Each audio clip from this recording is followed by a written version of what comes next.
Hello students, अभी हमने last lecture में देखा फ्लक्स क्या होता है, फ्लक्स कैसे उसको कैलकुलेट करते हैं, किस सरफेस के लिए क्या होता है। ठीक, जैसे मान लीजिए ये कोई इस तरफ से इलेक्ट्रिक फील्ड आ रहा है, ऐसे एक यूनिफॉर्म इलेक्ट्रिक फील्ड आ रहा है। यहाँ पे अगर हम इस इलेक्ट्रिक फील्ड में किसी सिलेंडर को हम इस तरीके से रख देते हैं,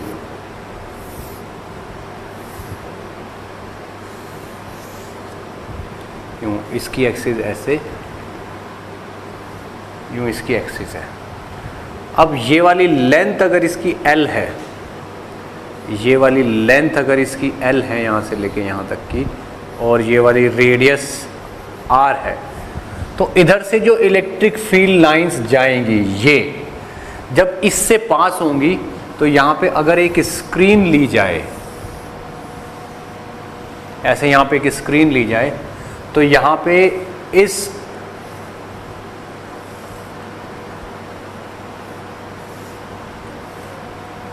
ये जो सिलेंडर है इसका एक ऐसी शेप आएगी, यूं ये वाली शेप आएगी।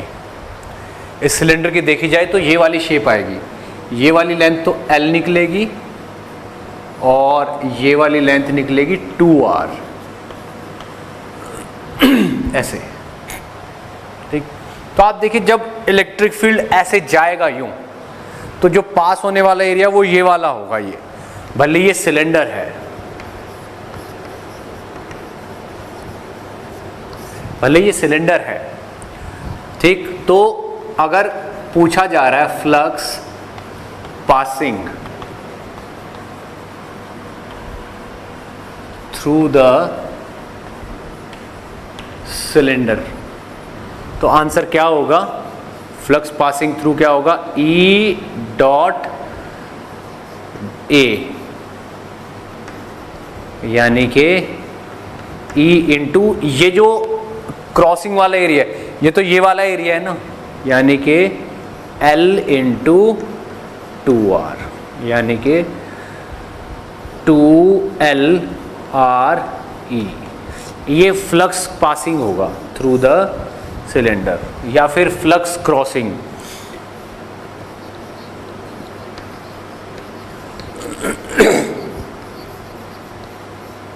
फ्लक्स क्रॉसिंग, अगर ये वाला सिलेंडर आप इस तरीके से रख दोगे यूं, ऐसे ये वाला सिलेंडर आप ऐसे रख देते हो जिसकी एक्सिस यूं है, तो यहाँ पे जो स्क्रीन रखोगे आप इस तरीके से, उस स्क्रीन पे जो इसका डायग्राम बनेगा वो इस तरीके का बनेगा, यूं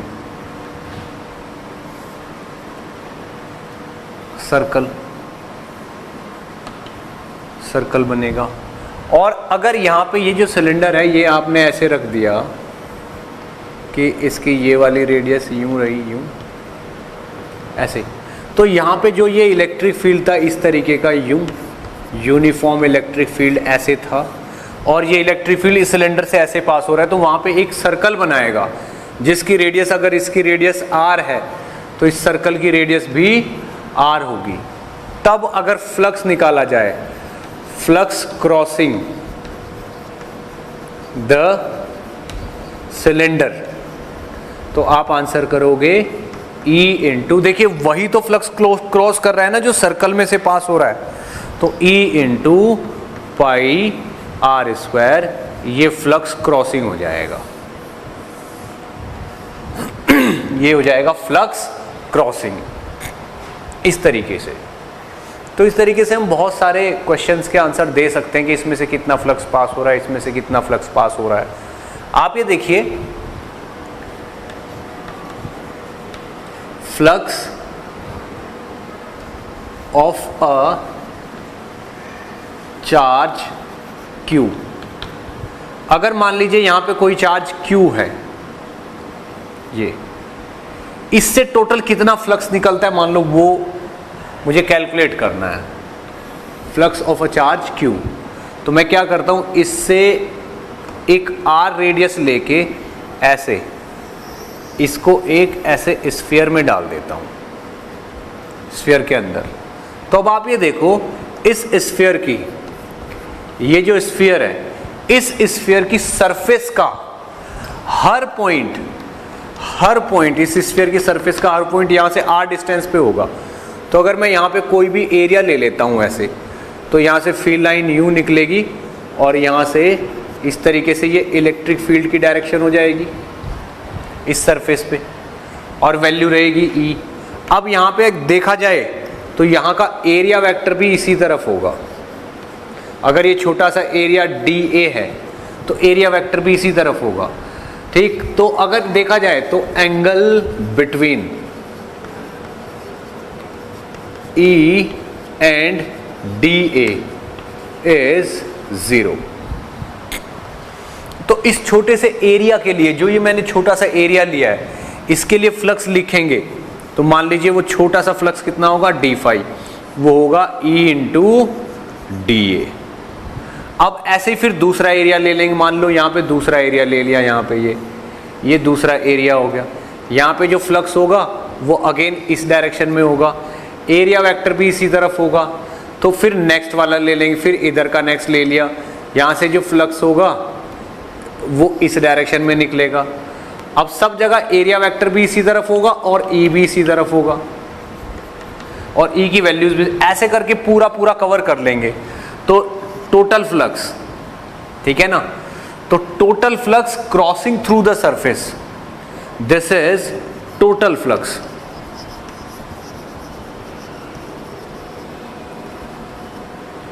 क्रॉसिंग द स्फेरिकल सरफेस और total flux coming out of the surface. ये d5 का इंटीग्रेशन क्या है, टोटल फ्लक्स। देखिए हमने इस छोटे से एरिया का फ्लक्स निकाल लिया, फिर इससे नेक्स्ट वाले का, इसका, ऐसे ही करके पूरा एरिया कवर कर लेंगे हम। तो वो कैसे निकलेगा, integration of E dot DA। अगर मैं ये कैलकुलेट करने की कोशिश करूं कि integration of E dot DA कैसे निकालेंगे हम, तो देखिए यहां पे, यानी कि integration of E dot DA, ये मुझे फाइंड आउट करना है यहां पे, इस जगह पे। तो ये तो डॉट तो बस मल्टीप्लाई रह गई है, क्योंकि बीच का एंगल तो 0 डिग्री है। तो E इंटू DA का इंटीग्रेशन हो जाएगा। E की वैल्यू तो कांस्टेंट है, कांस्टेंट ऑन द सरफेस, क्योंकि सरफेस का हर पॉइंट यहां से r डिस्टेंस पे है, इसलिए सरफेस के हर पॉइंट पे इलेक्ट्रिक फील्ड की वैल्यू कांस्टेंट रहेगी, E इंटू DA, यानी कि E इंटू 4 पाई r²। ठीक, ये होगा टोटल फ्लक्स जो इसमें से निकल रहा है। अब आप इस E की वैल्यू कितनी डालोगे, ये वाली वैल्यू होगी 1/4 पाई epsilon not Q/r² into 4 pi r², ये होगा फ्लक्स। तो यहाँ से इस फ्लक्स की वैल्यू हो गई 4 पाई से 4 पाई कैंसिल, r² से r² कैंसिल, Q/एप्सिलॉन naught. This is flux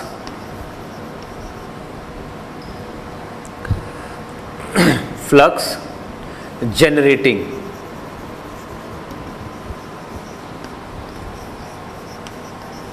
from a charge Q, यानी कि Q चार्ज से कितना फ्लक्स निकलता है, Q चार्ज से कितना फ्लक्स निकलता है, Q/एप्सिलॉन नॉट। टोटल फ्लक्स इतना निकलता है Q चार्ज से। ये मुझे इस डेरिवेशन से पता चला,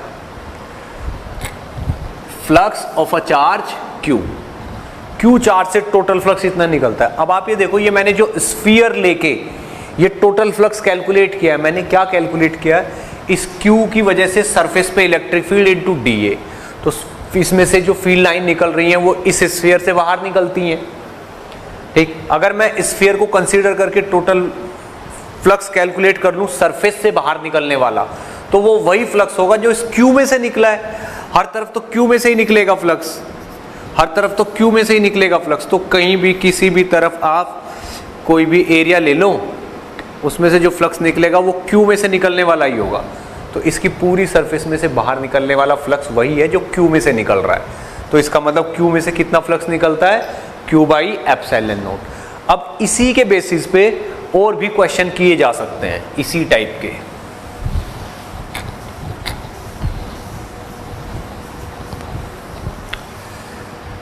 ठीक, मान लीजिए एक चार्ज, मान लीजिए हमारे पास एक ऐसे क्यूब है,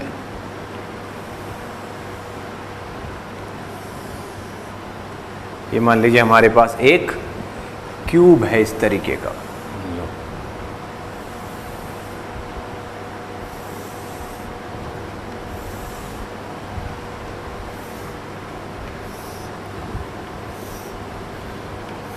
ये हमारे पास क्यूब है, ठीक। क्यूब ऑफ साइड लेंथ ए, इसके सेंटर पे एक चार्ज रखा है पॉजिटिव का Q, ठीक। तो मान लीजिए ये वाली सरफेस है A B C D E F G H, ठीक। Q is placed at the center of cube. Q जो है वो क्यू जो है वो इस क्यूब के सेंटर पे प्लेस कर दिया हमने। तो क्यू से निकलने वाला फ्लक्स कितना होगा, क्यू बाई एप्सिलॉन नॉट, ठीक। अब ये जो क्यूब है, क्यूब हैव 6 आइडेंटिकल फेसेस। इस क्यूब के 6 फेसेस हैं जो कि आइडेंटिकल है। सो flux from the face A, B, C, D is total flux so divided by 6, ठीक। तो आंसर कितना होगा, Q by 6 epsilon naught. This is the flux associated with A, B, C, D. यानी कि इस क्यू से निकलने वाला जो फ्लक्स होगा, जो इसमें से बाहर निकलेगा,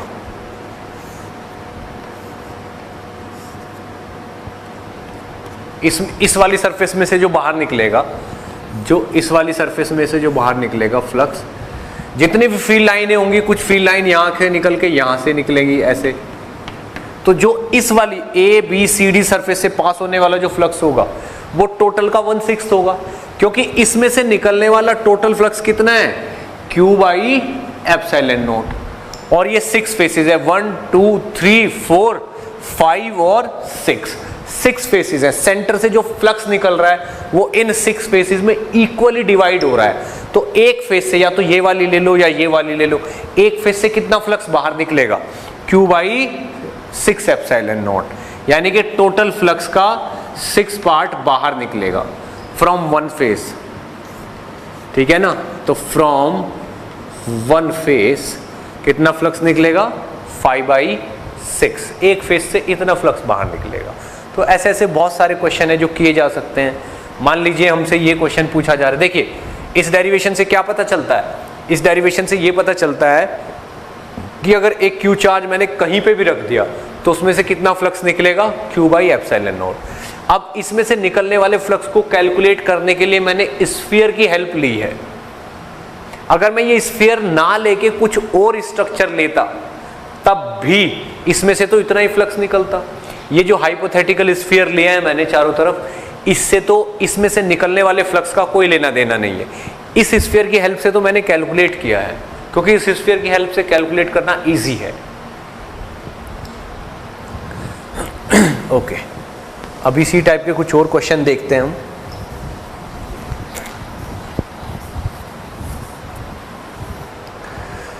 मान लीजिए ये कोई हेमिस्फीयर है, यूं, ये कोई हेमिस्फीयर है, इसके सेंटर पे यहां पे क्यू चार्ज रखा हुआ है, ठीक। तो यहां से जो फील्ड लाइन निकलेगी, ठीक है ना, यहां से जो फील्ड लाइन निकलेगी, ये वाली फील्ड लाइन वो यहां से पास होगी। जो यहाँ से निकलेगी वो यहाँ से पास होगी, जो यहाँ से निकलेगी वो यहाँ से पास होगी। तो इससे निकलने वाला फील्ड पूरा का पूरा इसमें से निकलेगा सब जगह से। कुछ फील्ड ऊपर जाएगा, यूँ निकल जाएगा, यूँ। ठीक, तो क्वेश्चन ये है कि अगर plus Q placed at the centre of the hemisphere, hemisphere के सेंटर पे क्यू चार्ज रखा हुआ है, फाइंड फ्लक्स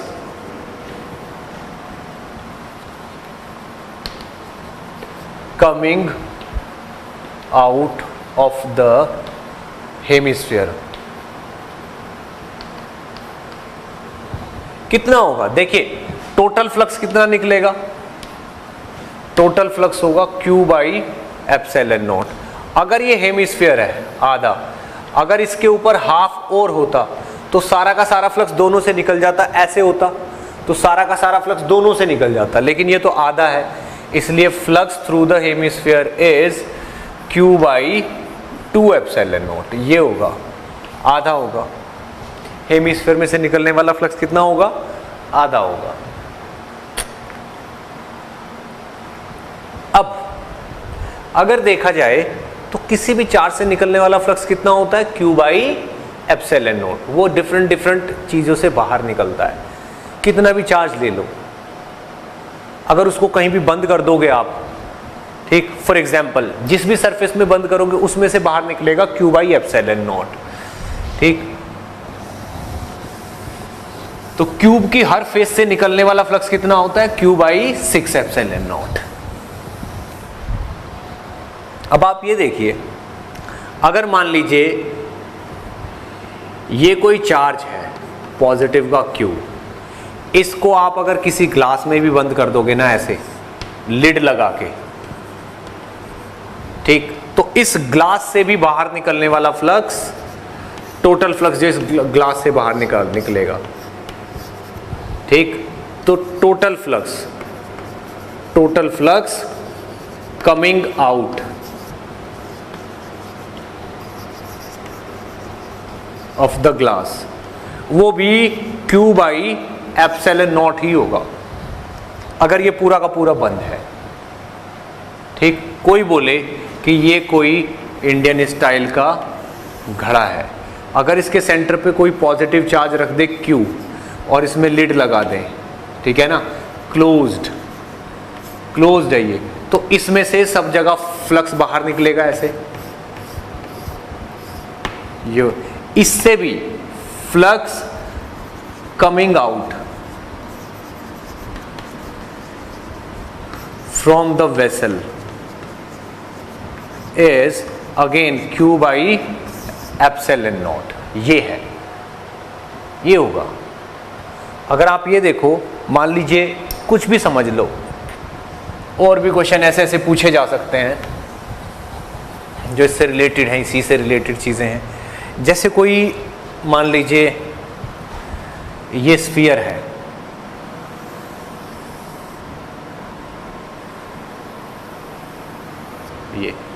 ये कोई स्फीयर है, ठीक है, यहां से लेके यहां तक एक चार्ज रॉड है, ये L/2 लेंथ यहाँ पे है, L/2 लेंथ यहाँ पे है, या समझ लीजिए ये रॉड की लेंथ है L। अब ये सेंटर है C, अब इसकी रेडियस है R। This is closed sphere, और इस पे इस तरीके से पॉजिटिव चार्जेस हैं यूं, ठीक है। तो पूछा जा रहा है find flux coming out of the sphere, sphere से बाहर आने वाला फ्लक्स कितना है। तो आप ये देखिए, ये जितना भी चार्ज इसके अंदर बंद हो गया है, हर एक में से फ्लक्स निकल के बाहर जाएगा, हर चार्ज का फ्लक्स बाहर जाएगा। अब चार्ज एनक्लोज कितना है, Q enclosed divided by epsilon naught, ये होता है फ्लक्स। जितना भी चार्ज अंदर बंद होता है that divided by epsilon naught, ये होता है फ्लक्स। अब इसके अंदर कितना चार्ज बंद हो गया, अगर इसकी रेडियस r है तो ये तो सेंटर है ना, रॉड के एक एंड पे ही स्फीयर का सेंटर है, तो टोटल इस पे चार्ज मान लीजिए Q है, तो L लेंथ पे कितना चार्ज है Q, तो ये वाली लेंथ कितनी होगी R, डेफिनेटली ये वाली लेंथ कितनी होगी R, तो R लेंथ पे कितना चार्ज होगा Q upon L into R। तो यहाँ पे flux coming out of the sphere कितना होगा, Q enclose divided by epsilon naught. Q enclose कितना है, QR by L into epsilon not. This will be the answer. इसमें से निकलने वाला फ्लक्स इतना होगा। इस तरीके से हम फ्लक्स भी कैलकुलेट कर सकते हैं, किसी चीज में से कितना फ्लक्स निकलता है। नोट करिए इसको।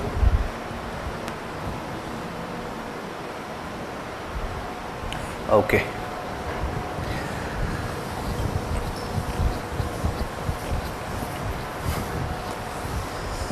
देखिए, अगर मान लीजिए कहीं पे बहुत सारे चार्जेस हैं, Q1 Q2 ये माइनस का, Q3 Q4, अगर मान लीजिए इस तरीके के बहुत सारे चार्जेस हैं और हमने कुछ सरफेसेस ले ली, मान लो ये वाली सरफेस ले ली, this is surface 1, this is surface 2 and suppose this is surface 3। तो अगर पूछा जा रहा है find flux emerging from surface 1, surface 2 and surface 3, कितनी होगी। तो अगर फ्लक्स थ्रू सरफेस 1 निकालेंगे तो सरफेस 1 के अंदर जो जो चार्जेस बंद है ना, बस वो लेंगे। कौन कौन से चार्जेस बंद हो गए, Q4 और Q2, तो ये आएगा answer Q2 plus Q4 by epsilon naught. अब phi2 सेकेंड सरफेस के अंदर से कितना चार्ज निकल रहा है, तो आप ये देखिए, इस सरफेस, ये है सेकेंड सरफेस, इस सरफेस के अंदर कौन कौन से चार्ज बंद हो गए, Q3 और Q2, यानी कि Q2 minus Q3 divided by epsilon naught. ये दूसरा आंसर होगा। अगर थर्ड सरफेस से पूछा है phi3, तो phi3 का मतलब हो जाए, अगर ये थर्ड सरफेस है तो इसमें क्या क्या चार्ज है, Q2 Q3 और Q1, तो इसमें कितना होगा, माइनस का Q1 प्लस का Q2 और माइनस का Q3 divided by epsilon not. इतने जो यहां पे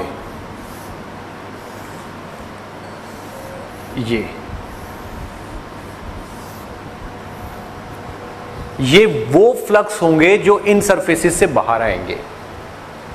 ठीक, फॉर एग्जाम्पल मान लो यहां पे ये कोई एक नेगेटिव Q चार्ज है,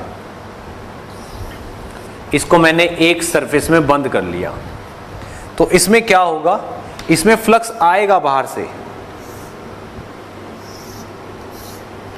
इसमें बाहर से फ्लक्स आएगा ऐसे, क्योंकि हर जगह इलेक्ट्रिक फील्ड की वैल्यू अंदर की तरफ होगी। ठीक, तो यहां पे ये होगा flux entering to the surface. Flux entering to the surface कितना हो जाएगा, Q बाई एप्सिलॉन नॉट, ये हो जाएगा। इस सरफेस में अंदर आने वाला फ्लक्स कितना होगा, क्योंकि फील्ड लाइन नेगेटिव चार्ज पे आके टर्मिनेट होती हैं, तो इस सरफेस से फील्ड लाइन अंदर आएंगी, और एक Q चार्ज कितनी फील्ड लाइन निकालता है, Q बाई एप्सिलॉन नॉट, और कितनी फील्ड लाइन ले लेता है, Q बाई एप्सिलॉन नॉट, क्योंकि फील्ड लाइन को ही फ्लक्स बोलते हैं। तो इस तरीके से इसमें फ्लक्स अंदर जाएगा। तो इस तरीके से हमें पता चलता है कि किसी चार्ज से एसोसिएटेड फ्लक्स क्या होता है, Q बाई एप्सिलॉन नॉट। अब हम यहाँ पे गॉस थ्योरम समझ सकते हैं, गॉस ने क्या बोला है, किस तरीके से क्या स्टेटमेंट है उसका। देखिए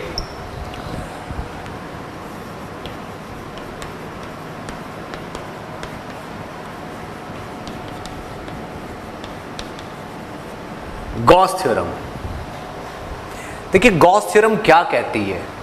गॉस थ्योरम ये कहती है अगर यहां पे आपके पास बहुत सारे चार्जेस हैं इस तरीके से, मान लीजिए Q1, Q2, Q3, Q4, Q5 और Q6 ऐसे, ठीक, बहुत सारे चार्जेस हैं स्पेस में, बहुत सारे चार्जेस हैं। Q7, ये मान लीजिए Q8 है, तो मान लीजिए ये प्लस है, ये माइनस, ये माइनस, ये प्लस, ये माइनस, ये प्लस, ये माइनस और ये माइनस, इस तरीके से है। तो गॉस थ्योरम क्या कहती है, अगर आप कोई भी एक क्लोज सरफेस ले लेते हो, मान लीजिए ये आपने क्लोज सरफेस ले ली, दिस इज क्लोज्ड सरफेस, कोई भी क्लोज सरफेस ले ली, तो गॉस लॉ ये कहता है कि जो ये क्लोज्ड सरफेस है, अगर ये क्लोज सरफेस है तो इसका सरफेस इंटीग्रल यानी कि E dot ds for the whole close surface is equal to Q by Q enclosed by epsilon naught, ये हो जाएगा। अब ये चीज क्या है, दिस इज फ्लक्स, यही तो है फ्लक्स, इस सरफेस से बाहर निकलने वाला flux is Q enclosed by epsilon naught, ये तो हमें पहले भी पता था। तो गॉस लॉ क्या कहता है, ये मान लो यहां पे आपने कोई एरिया ले लिया, दिस इज ds और इसका एरिया वेक्टर इस तरफ है, और मान लीजिए यहां पे इन सारे चार्जेस की वजह से, अंदर बाहर चार्ज की वजह से इलेक्ट्रिक फील्ड इस तरफ है, तो दोनों के बीच का ये एंगल होगा थीटा, तो इसका E डॉट ds क्या होगा, E into ds into cos theta, ये होगा ना इसका E डॉट ds ये। अब ऐसे इसका, अब जो नेक्स्ट सरफेस का पॉइंट है उसका, मान लो वहां पे इलेक्ट्रिक फील्ड इस तरफ है, एरिया वेक्टर इस तरफ है, ये होगा, तो नेक्स्ट इसका E1 ds1 E2 ds2 cos theta dash, इस तरीके से ये होगा, नेक्स्ट का ये, नेक्स्ट का ये, नेक्स्ट, ऐसे करके अगर आप पूरी सरफेस कवर कर दो, यानी कि ऐसे ऐसे एरिया लगा लगा के आप इस पूरी सरफेस को कवर कर दो ऐसे, ठीक, तो उसको बोलेंगे integral of close whole surface का integral of E dot ds, ये होता है, this is equal to Q enclose by epsilon naught. जबकि इसमें ये जो फील्ड इलेक्ट्रिक फील्ड है, this is electric field due to all charges outside plus inside. ये जो इलेक्ट्रिक फील्ड है ये सबकी वजह से है। देखिए अगर हम किसी पॉइंट पे, मान लो इस पॉइंट पे मैं इसका एरिया वेक्टर निकाल रहा हूं, मान लो एरिया वेक्टर तो ये रहा, और इस पॉइंट पे जो इलेक्ट्रिक फील्ड हम ले रहे हैं, ये जो इलेक्ट्रिक फील्ड ले रहे हैं हम, ये electric field net electric field है, नेट इलेक्ट्रिक फील्ड है। नेट किसका, अंदर वालों की वजह से प्लस बाहर के जो चार्जेस हैं उनकी वजह से, सबका इलेक्ट्रिक फील्ड ये है। अब Q एनक्लोज क्या लेना है, जो इसके अंदर बंद हो गए हैं, यानी कि माइनस का Q2 प्लस का Q3 माइनस का Q4 प्लस का Q5 और माइनस का Q6 और डिवाइडेड बाई एप्सिलॉन नॉट, इसके बराबर होगी। ये गॉस थ्योरम है। तो गॉस थ्योरम क्या कहता है कि surface integral of a close surface is equal to Q enclose by epsilon naught. इससे हम बहुत सारी चीज़ों के फॉर्मूले भी डिराइव कर सकते हैं, बहुत सारी चीज़ों के फॉर्मूले डिराइव किए जा सकते हैं इससे। कैसे, देखिए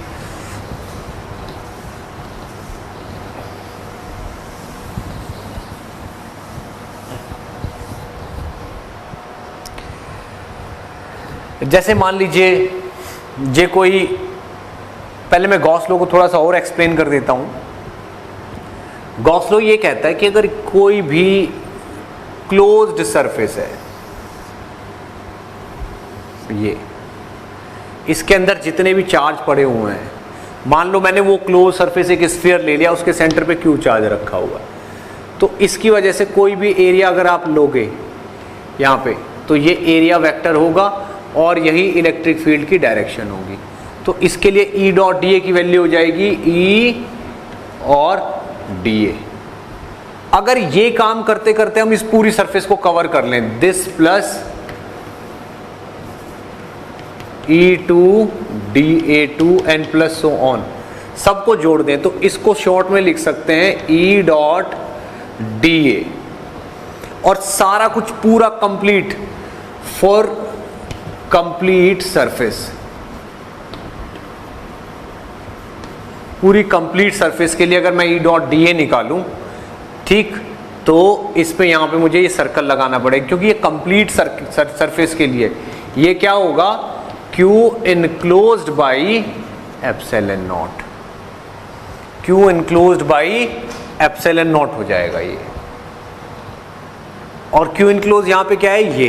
तो अगर मैं इसमें से देखूं और मुझे पता है कि सरफेस के हर पॉइंट पे इलेक्ट्रिक फील्ड की वैल्यू सेम है, तो मैं इस इंटीग्रेशन में से E को बाहर ले सकता हूं, अंदर dA लिख सकता हूं, और Q इनक्लोज तो Q ही है और नीचे एप्सिलॉन नॉट है, तो E into 4 pi R square is equal to Q by epsilon naught. इस ट्रिक को यूज करके मेरे पास E की वैल्यू आ गई 4 pi R square into epsilon naught. तो E का फॉर्मूला क्या आ गया, 1 upon 4 pi epsilon naught Q by R का स्क्वायर। ये इलेक्ट्रिक फील्ड हो गया यहां पे। यानी कि आप ये देखिए मैंने ट्रिक क्या प्ले की है, मैंने यहाँ पे Q चार्ज रखा और ये कोई पॉइंट लिया, इस पॉइंट पे मान लो मुझे इलेक्ट्रिक फील्ड निकालना है, तो मैंने इतनी रेडियस का एक स्फीयर ले लिया जो इसी से पास होता है। तो इस पॉइंट पे क्या हुआ, इस पॉइंट पे इलेक्ट्रिक फील्ड अगर E है तो इस पॉइंट पे भी यही होगा, इस पे सब पॉइंट पे इलेक्ट्रिक फील्ड यही होगा। तो मैं क्या करूँ, हर पॉइंट से पास होने वाला, क्योंकि ये स्फीयर तो हर पॉइंट से पास होगा और हर जगह इलेक्ट्रिक फील्ड की वैल्यू E रहेगी, हर जगह इलेक्ट्रिक फील्ड की वैल्यू E रहेगी, और उसी के आसपास में जो भी एरिया लूँगा उधर एरिया वेक्टर भी यही होगा। यहाँ पे अगर मैं ये एरिया लूँगा तो यहाँ पे एरिया वेक्टर भी यही होगा। तो सब जगह का E डॉट डी अगर मैं ऐड कर लूँ तो आएगा E into 4 pi R square, और वो Q जितना भी अंदर बंद हो गया और डिवाइडेड बाई एप्सिलॉन नॉट के बराबर होगा, क्योंकि ये तो गॉस लॉ कहता है, ये तो गॉस लॉ ने कहा है कि जो भी चार्ज अंदर बंद हो जाता that divided by epsilon not के बराबर होगा। तो यहाँ से E की वैल्यू निकल आई 1 upon 4 pi epsilon naught Q by R square, यानी कि इस Q चार्ज से R डिस्टेंस पे इलेक्ट्रिक फील्ड कितना होगा, 1 upon 4 pi epsilon naught Q by R square. तो ये एक तरीके से एक एप्लीकेशन है, एप्लीकेशन ऑफ गॉस लॉ, समझ लीजिए। ठीक, इसको अच्छे से नोट करिए, फिर हम आगे बढ़ेंगे।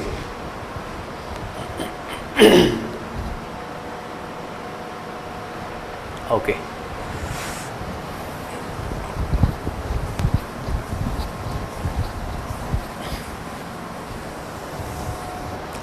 ओके, तो देखिए गॉस थ्योरम क्या कहती है कि किसी भी क्लोज सरफेस को अगर आप ले लेते हो,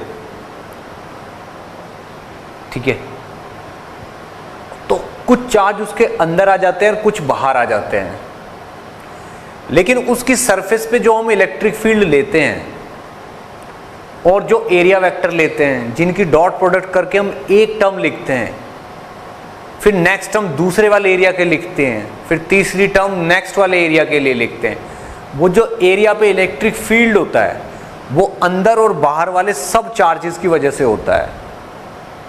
ठीक, तो जो गॉस थ्योरम का स्टेटमेंट है ये E डॉट ds, ये वाला जो E है ये सब की वजह से होता है, सरफेस के बाहर और अंदर। लेकिन जो इधर की साइड आता है that is Q enclosed only divided by epsilon not, यानी कि केवल वो चार्जेस लिए जाते हैं जो सरफेस के अंदर होते हैं, ठीक। और ये चीज सबके लिए है, ये चीज सबके लिए है इस तरफ। ऐसा इसलिए होता है क्योंकि जो चार्जेस इस सरफेस के बाहर रह गए हैं, मान लो कोई चार्ज यहां बाहर आ गया, तो इसकी कोई फील्ड लाइन अगर यहां पे एंटर कर रही होगी यहां से, तो ये फील्ड लाइन कहीं ना कहीं से बाहर भी आ रही होगी, ठीक। तो अगर इस एरिया पे देखा जाए, इस एरिया पे इसका इफेक्ट देखा जाए, तो ये इस एरिया में अंदर एंटर हो रही है। तो अब आप ये देखो, यहां पे एरिया वेक्टर तो इस तरफ है और इलेक्ट्रिक फील्ड की डायरेक्शन अंदर की तरफ है। तो यहां पे अगर आप E डॉट ए निकालोगे तो दैट विल बी नेगेटिव। और अब यहां से जब इसका बाहर निकलने का नंबर आ रहा है यहां पे, उसी फील्ड लाइन को जो यहां से है वही यहां से बाहर निकल रही है। यहां पे आप देखो एरिया वेक्टर भी बाहर की तरफ है और ये भी बाहर, क्योंकि एरिया वेक्टर किस तरफ होता है, आउटसाइड, बाहर की तरफ निकलने वाला वेक्टर इज एरिया वेक्टर। तो ये एरिया वेक्टर इस तरफ है। अगर इस पॉइंट पे देखोगे तो E डॉट ए यहां का कैसा आएगा, पॉजिटिव आएगा, ठीक। और जब आप इस पूरी सरफेस के लिए E डॉट EA1 ये plus E2 A2 and plus so on up to infinity करोगे, तब इनमें बीच में किसी टर्म में ये वाला इफेक्ट विद माइनस साइन आएगा और ये वाला इफेक्ट विद प्लस साइन आएगा, तो कैंसिल आउट हो जाएगा। इसलिए बाहर वाले चार्ज का इफेक्ट कैंसिल आउट हो जाता है। तो हम कह सकते हैं flux associated with closed surface depends only on charges enclosed। यानी कि इस सरफेस पे एसोसिएटेड फ्लक्स, यानी कि E dot D S plus E dot D S plus E dot D S, total flux जो इस सरफेस से एसोसिएटेड है वो केवल अंदर वाले चार्जेस की वजह से होता है, ठीक। लेकिन अंदर वाले चार्जेस में क्या होगा, अगर मान लो कोई चार्ज अंदर है और यहां से फील्ड लाइन बाहर निकल रही है, तो जब ये फील्ड लाइन यहां से बाहर निकलेगी तो ये वाली वायर यहां से निकलेगी, इलेक्ट्रिक फील्ड लाइन। तो आप देखो एरिया वेक्टर भी इसी तरफ है और E भी इसी तरफ है, E हो, तो इस सरफेस के लिए E डॉट ए जो है दैट विल बी पॉजिटिव। अगर यहीं से ये फील्ड लाइन अब इसमें घुस के दोबारा से इस सरफेस में नहीं जाएगी, बाहर वाले चार्ज का क्या होगा, कोई फील्ड लाइन अगर इसमें एंटर कर गई तो बाहर जरूर निकलेगी, इसलिए एक जगह उसका इफेक्ट पॉजिटिव होगा और दूसरी जगह नेगेटिव होगा। इसलिए जब सबका सम करेंगे तो बाहर वाले चार्ज का इफेक्ट कैंसिल आउट हो जाता है। अंदर वाले से तो दूसरी साइड भी देखोगे ना, तो यहां से जो फील्ड लाइन, ये अगर यहां पे कोई एरिया ले लो आप, तो यहां से तो फील्ड लाइन ऐसे निकलती है बाहर यूं, इसके लिए E डॉट ए क्या आएगा, पॉजिटिव आएगा, इसके लिए भी पॉजिटिव आएगा। तो अंदर वाले चार्ज के लिए सब जगह ये वाली टर्म पॉजिटिव आती है, इसका मतलब वो कैंसिल आउट नहीं होगी।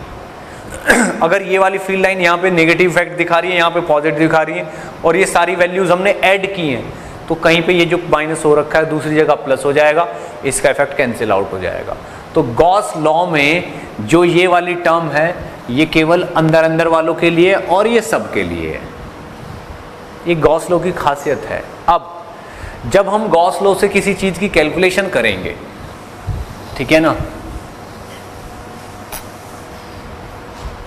ठीक, फॉर इजी कैलकुलेशन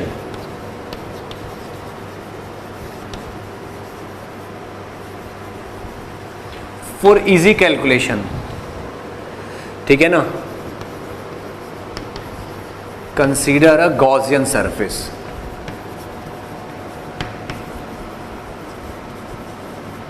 एक गॉसियन सरफेस कंसीडर करनी होती है, ठीक।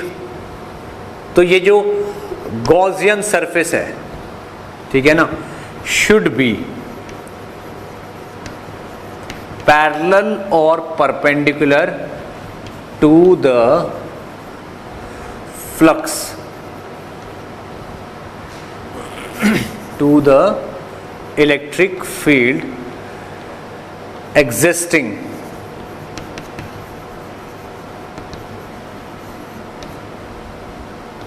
Eight surface. सेकेंड,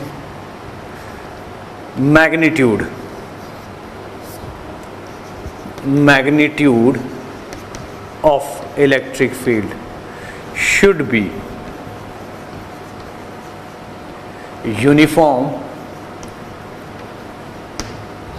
और zero at the Gaussian surface. देखिए, अगर गॉस लॉ की हेल्प से हम कोई कैलकुलेशन करना चाहते हैं तो गॉस लॉ की हेल्प से कोई कैलकुलेशन इजी तभी हो सकती है जब हम किसी चार्ज में से निकलने वाला जो फील्ड लाइन है, जो भी इलेक्ट्रिक फील्ड है। देखिए, गॉस लॉ से अगर हम कुछ भी काम करना चाहते हैं तो हमें एक क्लोज सरफेस लेनी होती है जिसको हम गॉसियन सरफेस बोलते हैं। वो जो गॉसियन सरफेस है वो इस तरीके से लेते हैं कि जो एग्जिस्टिंग इलेक्ट्रिक फील्ड है या तो वो उसके पैरेलल आ जाए, सरफेस के ही पैरेलल आ जाए, या फिर उसके परपेंडिकुलर हो, तभी कैलकुलेशन इजी हो सकती है, अदरवाइज कैलकुलेशन बहुत मुश्किल होगी। सेकंड पॉइंट का और ध्यान रखना है, जो भी सरफेस पे इलेक्ट्रिक फील्ड की वैल्यू है जिस जगह, या तो सब जगह इलेक्ट्रिक फील्ड की वैल्यू सेम होनी चाहिए या फिर जीरो होनी चाहिए, तभी हम गॉस लॉ को अप्लाई करके कैलकुलेशंस कर सकते हैं। अब मैं इसके आपको कुछ एग्जांपल्स दूंगा यहाँ पे, ठीक है।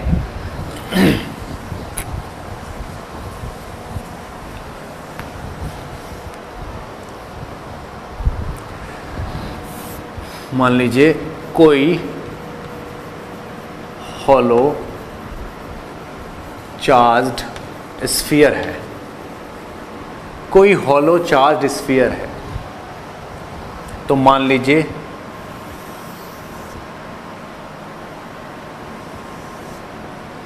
ये कोई चार्ज स्फीयर है हॉलो, रेडियस कितनी है इसकी,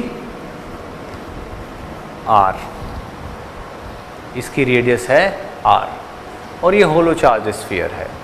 सपोज करिए इस पे q चार्ज है, तो इसकी सरफेस चार्ज डेंसिटी होगी q upon 4 pi r square, ये इसकी सरफेस चार्ज डेंसिटी होगी sigma q upon 4 pi r square. अब अगर यहां पे इस तरीके से चार्ज यूनिफॉर्मली डिस्ट्रीब्यूटेड है, इस पे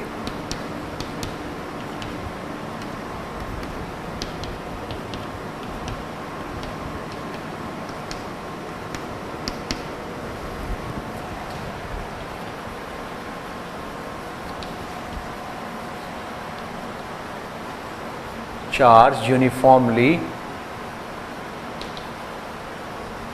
डिस्ट्रीब्यूटेड, इस पे चार्ज जो है यूनिफॉर्मली डिस्ट्रीब्यूटेड है, तो मान लीजिए मुझे इसके अंदर किसी पॉइंट पे P पे इलेक्ट्रिक फील्ड बताना है।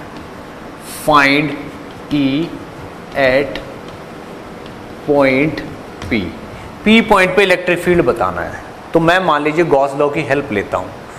मैं क्या करता हूं, ये जो चार्ज का डिस्ट्रीब्यूशन है इसके सिमेट्रिकल एक गॉसियन सरफेस ले लेता हूं जो कि इस पॉइंट से पास हो रही है, जो कि इस पॉइंट से पास हो रही है गॉसियन सरफेस।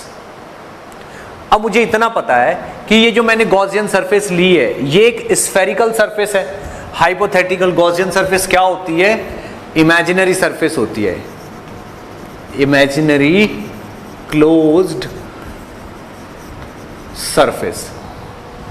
तो ये मैंने एक गॉसियन सरफेस ले ली, ऐसे लेना होता है, और उस पॉइंट से पास करा दी जिस पॉइंट पे इलेक्ट्रिक फील्ड चाहिए। तो सिमेट्री से मुझे इतना पता चल रहा है कि इस गॉसियन सरफेस के हर पॉइंट पे, गॉसियन सरफेस के हर पॉइंट पे इलेक्ट्रिक फील्ड की वैल्यू सेम होगी, ठीक। और सिमेट्री से मुझे ये भी पता चल रहा है कि इलेक्ट्रिक फील्ड की जो डायरेक्शन होगी या तो परपेंडिकुलर होगी या पैरेलल होगी सब पॉइंट्स पे। तो E इंटू 4 पाई, मान लीजिए इस पूरे स्फीयर की रेडियस तो है कैपिटल R और ये वाला पॉइंट है x डिस्टेंस पे, तो 4 पाई इंटू एक्स स्क्वायर, ठीक। ये क्या होगा, integration of E dot ds हो गया ये इस गॉसियन सरफेस के लिए। ये बराबर होना चाहिए Q enclosed divided by epsilon not, यानी कि 0 डिवाइडेड बाई एप्सिलॉन नॉट, यानी कि E into 4 pi x square is equal to 0 divided by epsilon, क्योंकि चार्ज तो एनक्लोज हुआ ही नहीं, चार्ज तो कोई एनक्लोज हुआ ही नहीं, अंदर तो 0 चार्ज है, तो यहां पे E की वैल्यू कितनी आएगी 0। सो inside a hollow sphere electric field is 0. Inside a hollow sphere electric field is 0.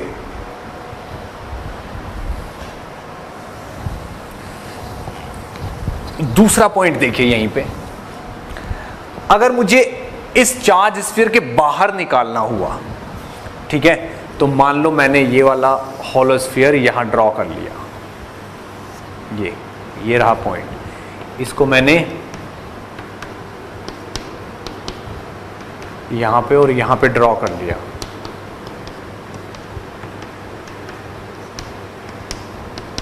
ये ऐसे ड्रॉ कर लिया, तो यहां पे अब मैंने, मुझसे पूछा जा रहा है कि बाहर किसी पॉइंट x पे, x डिस्टेंस पे कोई पॉइंट P है, find electric field at P। तो अगेन मैंने क्या किया, एक गॉसियन सरफेस ली जो इसी सरफेस, इसी पॉइंट P से पास होती हो और सिमेट्रिकल हो। अब आप देखो यहां से निकलने वाली फील्ड लाइन हमेशा इसके परपेंडिकुलर ही होगी इस सरफेस के, तो यहां से कोई भी फील्ड लाइन अगर निकल रही है और मैं इस गॉसियन सरफेस पे देखता हूं तो इलेक्ट्रिक फील्ड परपेंडिकुलर ही होगा। तो अगर मैं गॉस थ्योरम लिखता हूं, E dot ds is equal to Q enclosed by epsilon naught. अब आप ये देखो यहां पे E डॉट ds, सब जगह अगर E की वैल्यू सेम है तो E को बाहर कॉमन ले लो, integration of ds is equal to Q enclose. Q enclose कितना हो गया यहाँ पे, जितना टोटल Q है वही डिवाइडेड बाई एप्सिलॉन नॉट, तो E into 4 pi x square is equal to Q by epsilon naught. तो E की वैल्यू हो गई 1/4 पाई और ये एप्सिलॉन नॉट, और यहाँ पे Q और डिवाइडेड बाई एक्स स्क्वायर। ये इलेक्ट्रिक फील्ड हो गया इस वाले पॉइंट P पे, हमने ये गॉस थ्योरम यूज की और ये इलेक्ट्रिक फील्ड निकाला। तो बाहर के किसी भी पॉइंट पे इलेक्ट्रिक फील्ड ये, अंदर के किसी भी पॉइंट पे इलेक्ट्रिक फील्ड ये। आप चाहो तो यहाँ पे ग्राफ भी ड्रॉ कर सकते हो इस तरीके से। अगर मैं इस एक्सिस पे इलेक्ट्रिक फील्ड प्लॉट करूं और इस एक्सिस पे मैं एक्स प्लॉट करूं, तो यहाँ से लेके यहाँ तक ये इलेक्ट्रिक फील्ड 0 रहेगा, उसके बाद तुरंत सरफेस पे कुछ आ जाएगा और सरफेस के बाद ये ऐसे आ जाएगा। यहाँ का electric field is directly proportional to 1/x square और यहाँ का इलेक्ट्रिक फील्ड इज 0। ठीक, इसे नोट करिए। गॉस लॉ के और एप्लीकेशन भी मैं आपको एक्सप्लेन करूंगा नेक्स्ट लेक्चर में।